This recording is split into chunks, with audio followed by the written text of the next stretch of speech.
र आज फेरि घुम्दै घुम्दै हामी नौलो दिनमा नौलो यात्रामा आज हामी नेपालको यस काकरभित्ता बाँसघारी भन्ने एउटा जग्गामा आइपुगेका छौँ।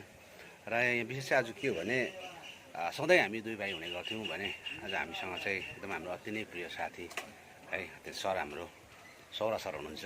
र आज हामी तिनजनाको अब अचानक बनिएको प्रोग्राममा चाहिँ हामी नेपालतर्फ आएका छौँ।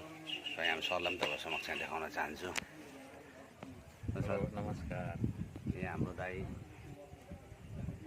र अब हामी चाहिँ घुम्दै घुम्दै आएर चाहिँ अब भोक पनि निकै लाग्यो, समय पनि निकै काटिसक्यो र हामी लन्चको लागि चाहिँ यहाँ बसेका छौँ। र उपरान्त भिडियो के हुन्छ तपाईँहरू समक्ष साझा गर्नेछौँ।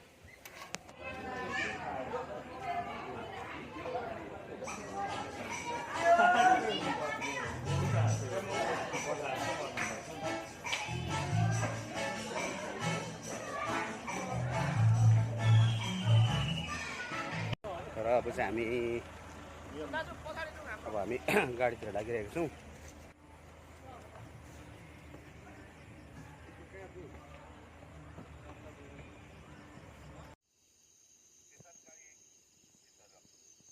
रुको, मैं सिग्नल देता हूँ, एक साथ गाड़ी छोड़ना, ठीक है?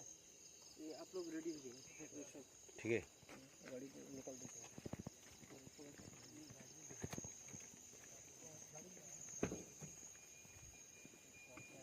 ल अब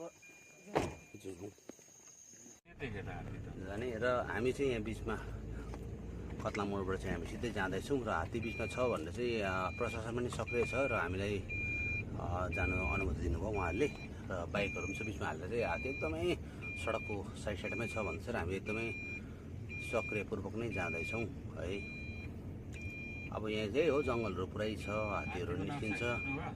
कहाँ आउँछ हात्ती नक्सा खिच्न पाइन्छ, सरले भन्दैछ हात्ती नखिच्ने। र अब जाँदैछ ढिलो भयो, त्यही भन्दै थियो। र हामी जाँदैछौँ, अलिक गाडी रोकिएर हात्ती कहाँ छ कहाँ छैन। हात्ती चाहिँ एकदमै साउन्ड चाहिँ पुरै सुन्दैछौँ है। नजिकमा छ भने चाहिँ हामी गयो निकै हामीलाई एकछिन भयो। र तपाईँहरूलाई पनि म यहाँ अगाडि देखाउँदैछौँ है। खानासाना खाएर गयौँ र पनि जाँदा चाहिँ हात्ती यो बाटो चाहिँ अलिक हात्तीको डरै थियो, हुन त हात्तीको जो नै हो। र नि अब सुरक्षासँगले जान्छु भन्ने हामीलाई आशा छ।